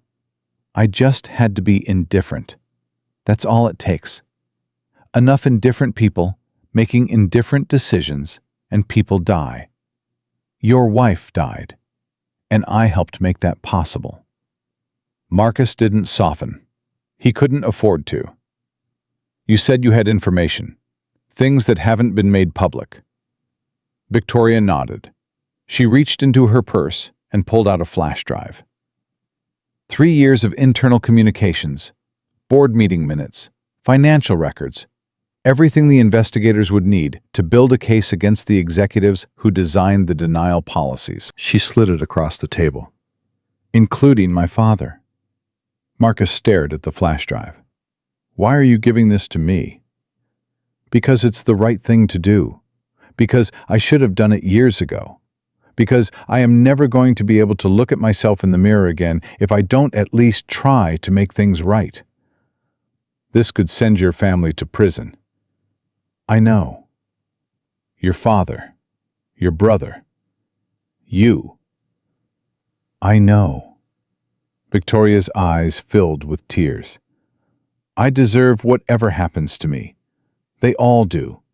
The people who died, who suffered, who lost everything because of us. They deserve justice. And if that means I lose everything too?" She shrugged helplessly. "Then that's what happens." Marcus picked up the flash drive and turned it over in his hands. Such a small thing. Such an enormous weight. "I'm not going to forgive you," he said finally. "I may never forgive you. What your family did to Elena, to all those other people, that's not something you can apologize away." "I know. But I believe you're trying to do the right thing now, and that counts for something." He pocketed the flash drive. "I'll make sure this gets to the right people." Victoria nodded, tears spilling down her cheeks. "Thank you." "Don't thank me. This doesn't make us friends. It doesn't make us anything. After today, I never want to see you again." "I understand." Marcus stood up to leave. At the door, he paused and turned back. "Victoria." She looked up. The night of the gala, You asked me if I thought I had dignity. I told you dignity wasn't something anyone could give or take away. He held her gaze. I was wrong. Dignity can be taken. Your family took it from a lot of people. From my wife. From me. From every person who begged for help and was told their lives weren't worth saving. Victoria flinched. But dignity can also be reclaimed. That's what I'm doing now. That's what you're trying to do by giving me this information. Marcus opened the door. The question is whether you're willing to keep going, whether you're willing to face what comes next with the same courage it took to walk in here today. I don't know if I'm that strong. Neither do I, but you won't find out by running away. He walked out into the cold morning air, leaving Victoria Ashford alone with her coffee and her conscience. The flash drive changed everything. Natalie broke the story 3 days later, and the fallout was immediate and catastrophic. Federal investigators raided Ashford Pharmaceuticals' headquarters. Victoria's father, Edward Ashford, was arrested on charges of fraud and reckless endangerment. Her brother, Edward Jr., fled to a country without extradition treaties and became the subject of an international manhunt. The company's stock became worthless overnight. Thousands of employees lost their jobs. The Ashford name, which had been synonymous with pharmaceutical innovation for 3 generations, became synonymous with corporate greed and callous disregard for human life. And Victoria herself? She testified before Congress.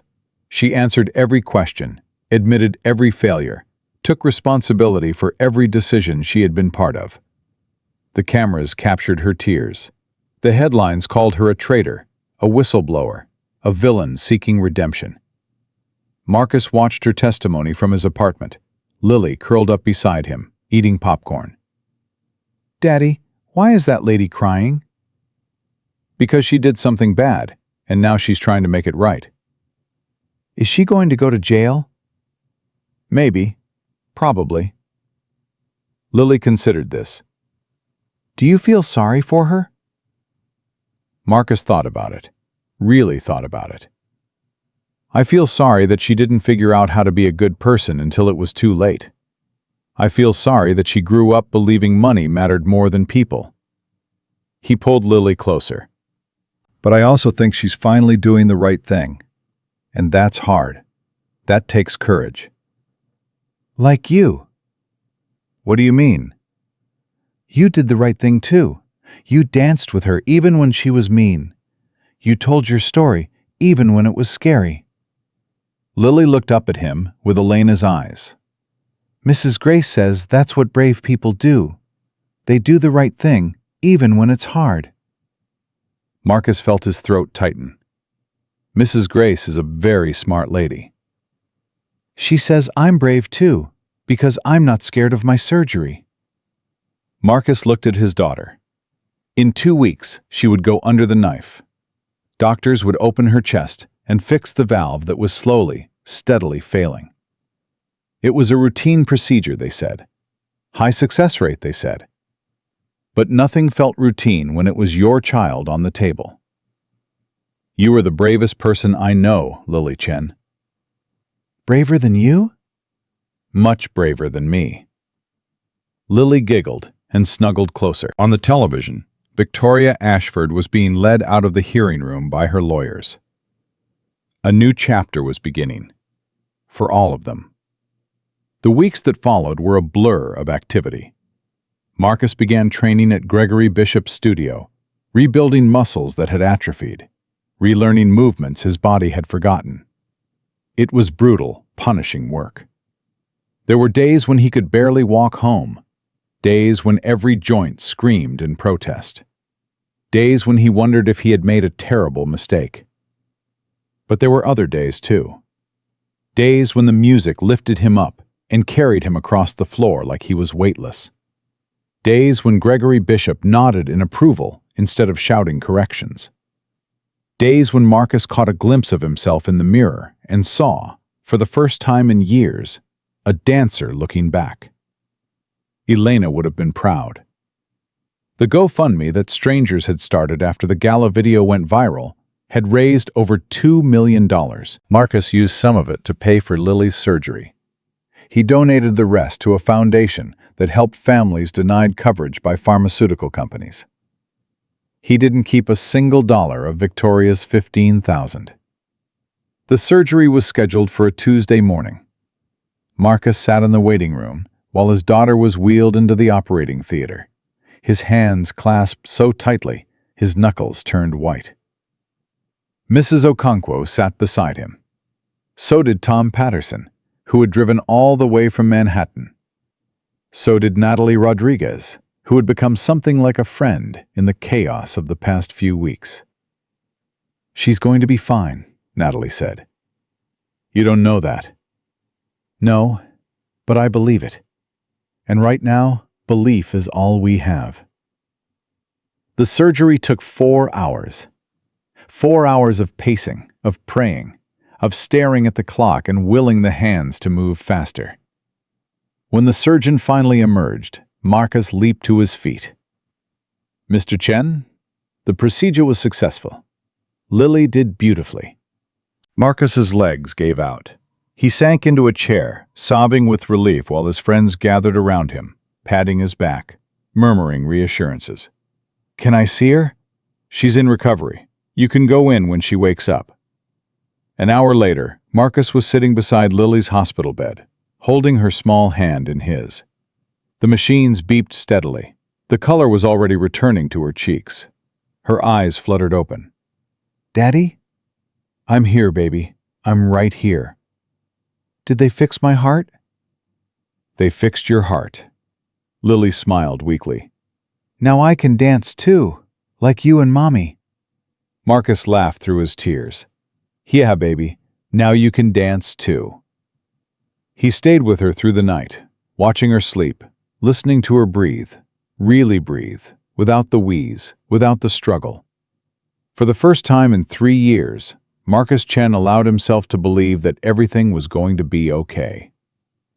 Lily recovered faster than anyone expected. Within a week, she was sitting up in her hospital bed, demanding ice cream and complaining about the scratchy hospital gowns. Within 2 weeks, she was walking the halls with Marcus, her small hand clutched in his, her steps growing steadier every day. "Daddy, when can I go home?" "Soon, baby. The doctors want to make sure you're strong enough." "I'm strong. Feel my muscle." She flexed her tiny arm, and Marcus pretended to be impressed. "Wow, you're practically a superhero." "I know," Lily grinned, then grew serious.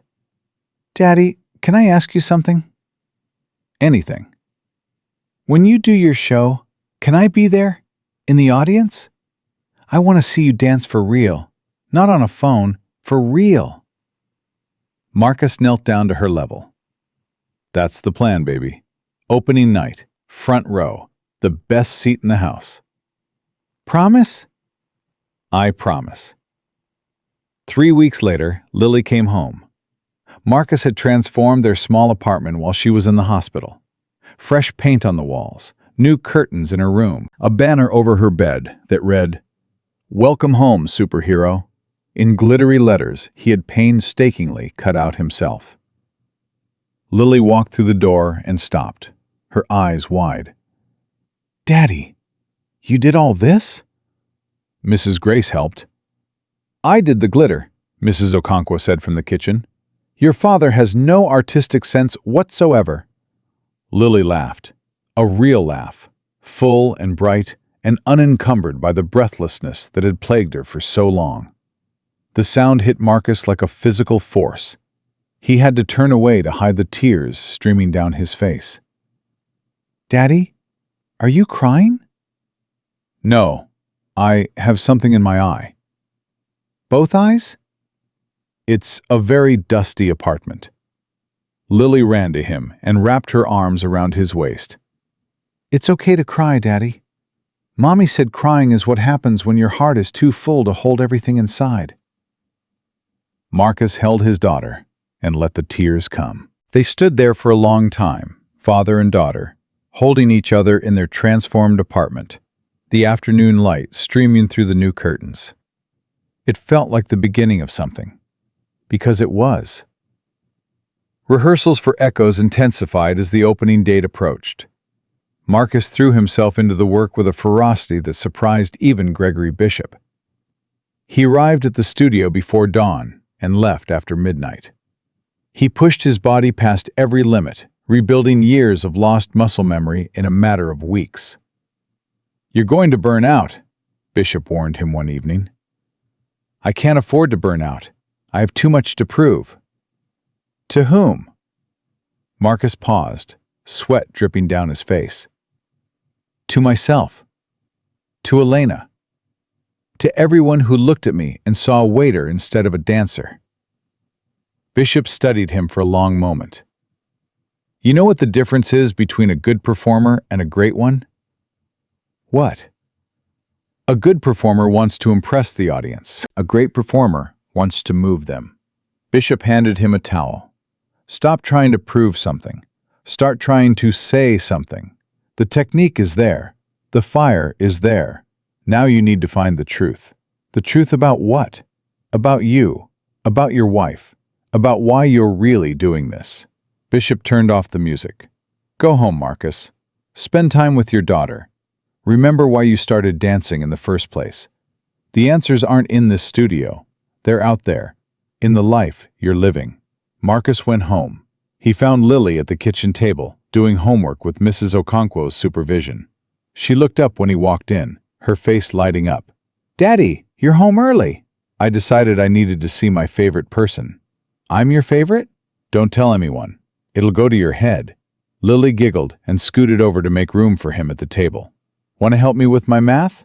"I would love nothing more." They sat together, working through fractions and decimals, and Marcus felt something settle in his chest.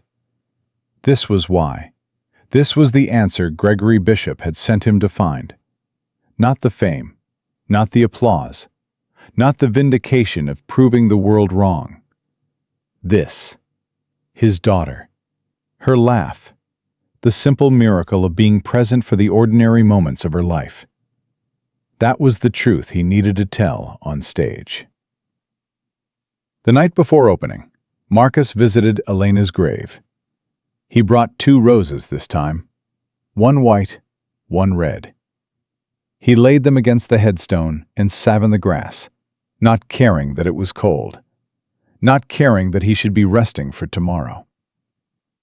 "Big day tomorrow," he said quietly. "Biggest day of my life since you left. Maybe the biggest day ever." The cemetery was silent except for the wind rustling through bare branches. "I'm scared, Elena. Really scared. What if I'm not good enough? What if I fail in front of everyone? What if Gregory Bishop was wrong about me?" He closed his eyes and remembered her face, the way she looked at him before every competition, the absolute certainty in her eyes that he could do anything. "You always believed in me, even when I didn't believe in myself. You used to say that fear was just love in disguise, that we're only afraid of losing the things we care about most." He opened his eyes and looked at her name carved in stone. "I care about this, Elena. I care about it so much it hurts. Not for me, for Lily, for you, for everything we dreamed about together." His voice cracked. "I need you tomorrow. I know you're gone. I know you can't actually be there, but I need to feel you. I need to know that somewhere, somehow, you're watching." The wind picked up, swirling dead leaves around him in a gentle spiral. Marcus smiled through his tears. "I'll take that as a yes." He stayed until the stars came out, talking to his wife about Lily's recovery, about Gregory Bishop's advice, about the terror and excitement that warred in his chest. When he finally stood to leave, he felt calmer, clearer. "I'm going to make you proud," he whispered. "Both of you. I promise." He walked out of the cemetery and into the night, ready to face whatever came next. Opening night arrived with the relentless certainty of a freight train.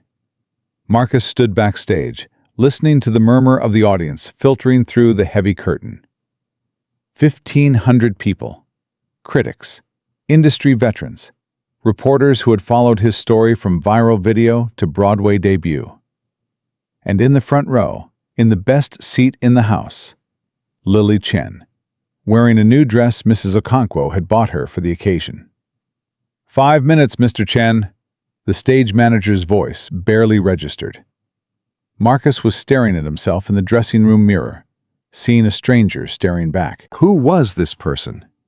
This man in stage makeup and costume, about to step into the spotlight and bare his soul to 1,500 strangers. A knock at the door. Gregory Bishop entered without waiting for permission. How are you feeling? Terrified. Good. Terror means you care. Bishop stood beside him, both of them looking at Marcus's reflection. I've been doing this for 40 years, Marcus. I've worked with the greatest dancers of our generation. You want to know a secret? What? They were all terrified on opening night. Every single one. The ones who weren't? They didn't last. Fear is fuel. It's what separates the artists from the entertainers. What if I forget everything? What if my body freezes? It won't. You've put in the work. The choreography is in your bones now. Bishop put a hand on his shoulder. But more importantly, the story is in your heart. When you get out there, don't think about the steps. Think about Elena. Think about Lily. Think about everything you've survived to get to this moment. And if that's not enough? Bishop smiled. It will be. Trust me. He left, and Marcus was alone with his reflection. 2 minutes, Mr. Chen. Marcus closed his eyes and took a deep breath. Elena's voice echoed in his memory. Promise me you won't forget how to feel joy. I remember, he whispered. I remember. He opened his eyes, squared his shoulders, and walked to the wings. The stage was dark. The audience hushed. Somewhere in the orchestra pit, the conductor raised his baton. The first note rang out, and Marcus Chen stepped into the light. The next 90 minutes were unlike anything Marcus had ever experienced. He didn't perform the choreography so much as live it. Every movement, every gesture, every emotion flowed through him with a naturalness that surprised even himself. He wasn't thinking about the audience. He wasn't thinking about the critics. He wasn't even thinking about the steps. He was thinking about Elena. The show told the story of a man haunted by the ghost of his lost love. It was fiction, but it was also truth, his truth, transformed into art. Every time he reached out to the dancer playing his wife's memory, he felt Elena's presence. Every time he fell to his knees in grief, he remembered the hospital bed, the final breath, the terrible emptiness that followed. And every time he rose again, he thought about Lily, about the strength it took to keep going when everything inside him wanted to give up, about the love that demanded he survive, even when survival seemed impossible. The climax of the show was a solo. Marcus stood alone on stage, a single spotlight illuminating him against an ocean of darkness. The music swelled, the same Chopin nocturne Gregory Bishop had played during his audition. The same piece Elena had loved. He began to move, not dancing exactly, something deeper, something more primal. His body telling a story that words could never capture. The loss, the love, the slow, painful process of learning to live again. He thought about the gala, about Victoria Ashford's smug face, about the $15,000 he had left lying on the floor. He thought about Tom Patterson, who had given him extra shifts when he needed them, about Mrs. Okonkwo, who had watched Lily countless nights so he could work. about Natalie Rodriguez, who had helped him tell his story to the world. He thought about Gregory Bishop, who had seen something in him that he couldn't see in himself, who had offered him not charity, but opportunity, who had believed in him when he had forgotten how to believe in himself. And he thought about Lily, his daughter, his reason, his everything. The music reached its crescendo. Marcus spun, leaped, fell to his knees with his arms extended toward the light. And in that moment, he felt her. Elena.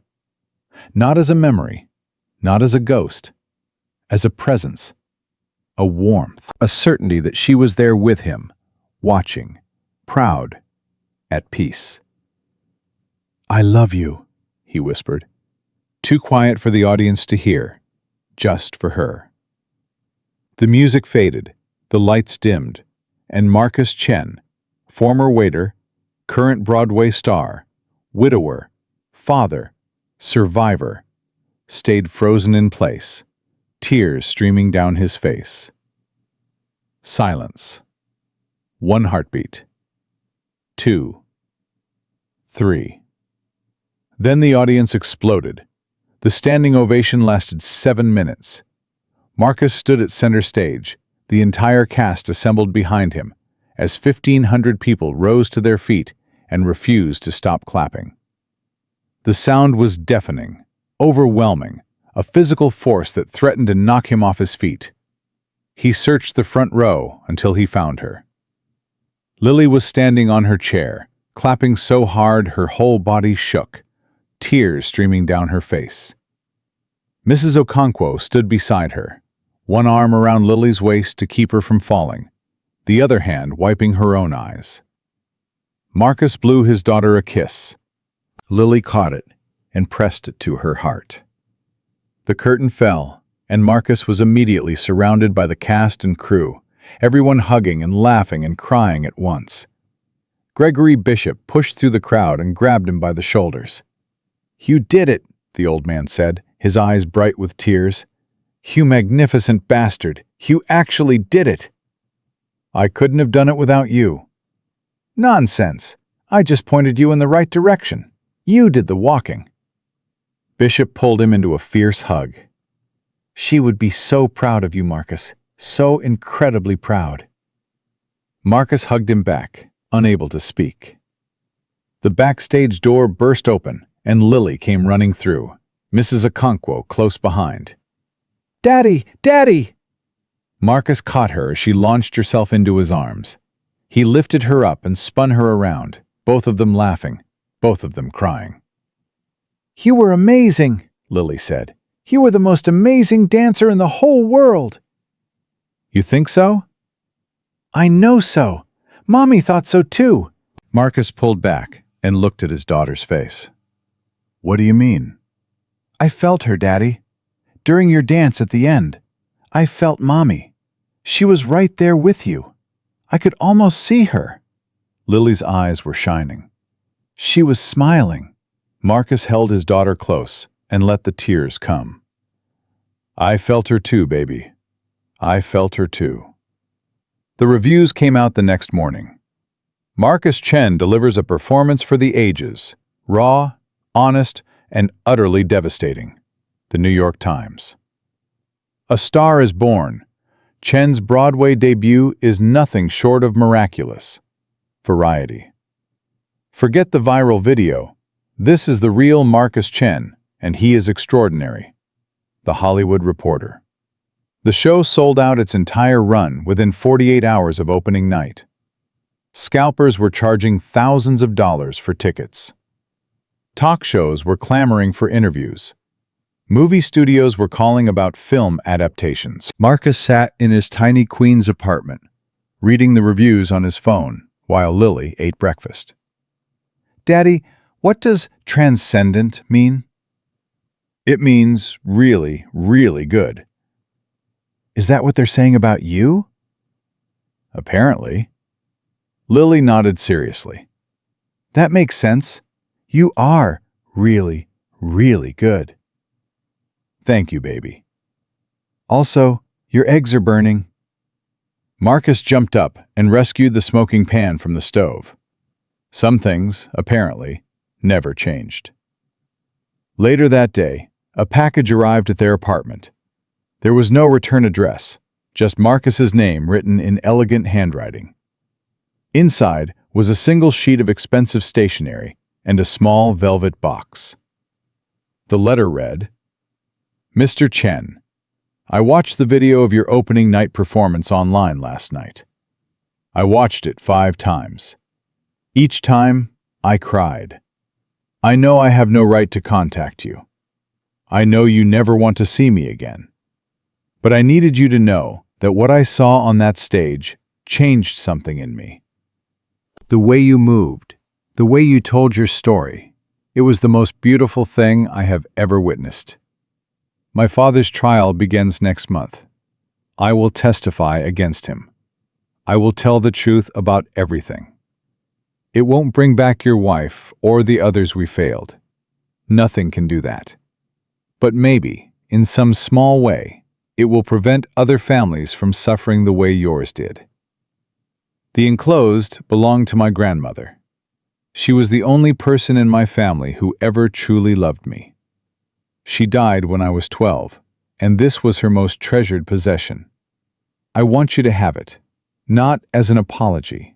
Nothing could ever apologize for what my family did, but as a reminder that even in the darkest families, there can be light. I hope your daughter grows up healthy and strong. I hope your show runs forever.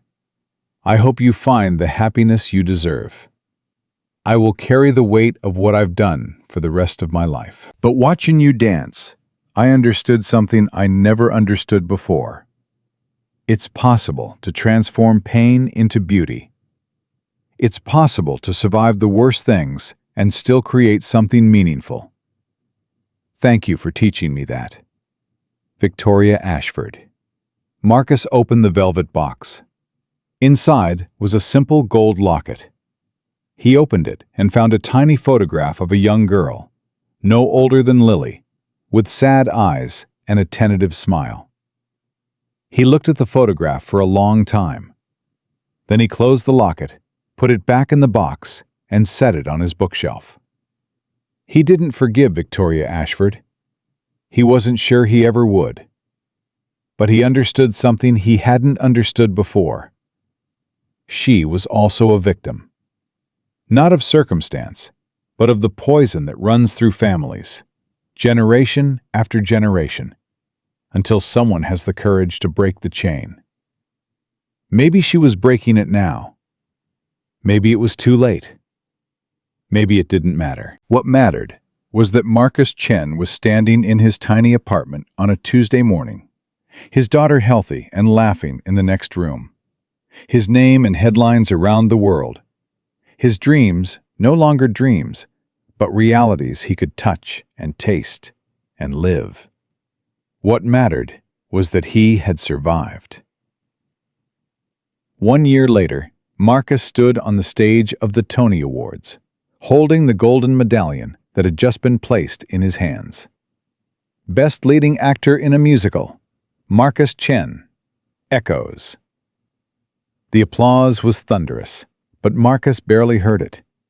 He was looking at the front row, where Lily sat next to Gregory Bishop and Mrs. Okonkwo, and Tom Patterson, and Natalie Rodriguez. His family, the one he had built from the wreckage of everything he had lost. He approached the microphone. "I don't have a speech prepared," he said, and the audience laughed. I know. You'd think after everything that's happened, I've learned to plan ahead. But the truth is, I've spent most of my life planning, and life kept laughing at my plans."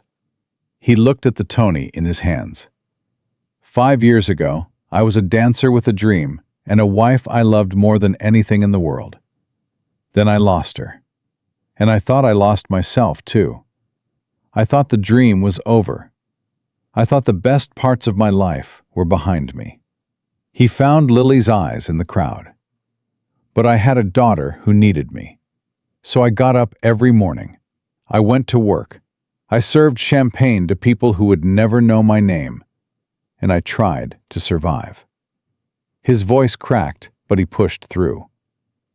Then one night, a woman challenged me to dance. She thought she was humiliating me.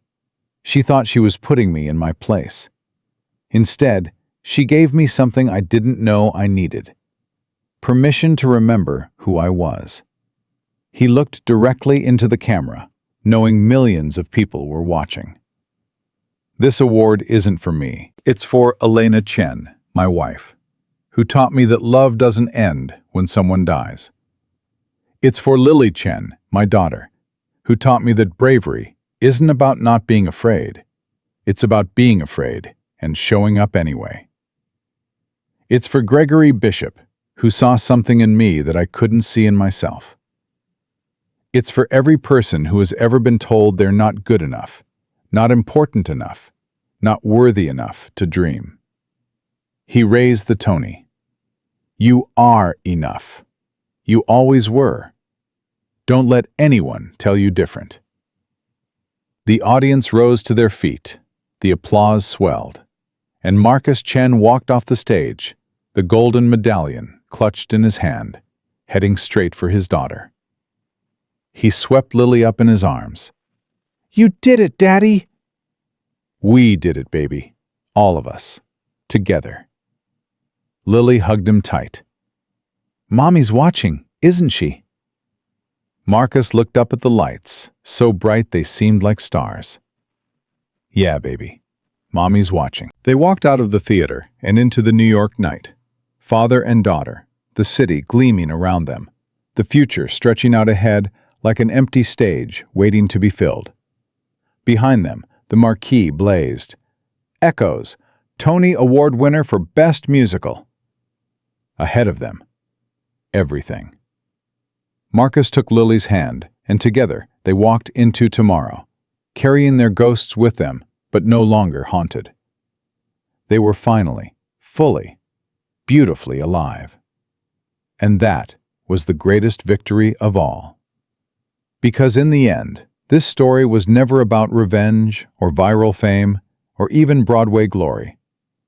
It was about a man who refused to let grief destroy him, a father who fought for his daughter with everything he had, a dancer who transformed his deepest pain into his greatest art. Victoria Ashford had dared him to dance, thinking she could break him. Instead, she set him free. The $15,000 she threw at his feet meant nothing. The Tony Award in his hand meant something. But what mattered most, what would always matter most, was the small hand holding his as they walked through the city streets. Lily looked up at him, her face glowing in the lights of Times Square. "Daddy, what do we do now?" Marcus smiled. "Now, baby, we live. We live the life Mommy would have wanted for us. We dance and we laugh and we love and we never, ever give up." "That sounds good." "It sounds perfect." They kept walking, two small figures against the vastness of the city, carrying with them all the weight of the past and all the hope of the future. Marcus Chen had been a waiter, a widower, a forgotten dancer scraping by on tips and determination. Now he was a Tony Award winner, a symbol, a father holding his daughter's hand as they walked into the rest of their lives. But the title that mattered most to him was the simplest one of all. He was Lily's daddy, and he was finally, after everything, exactly where he was supposed to be.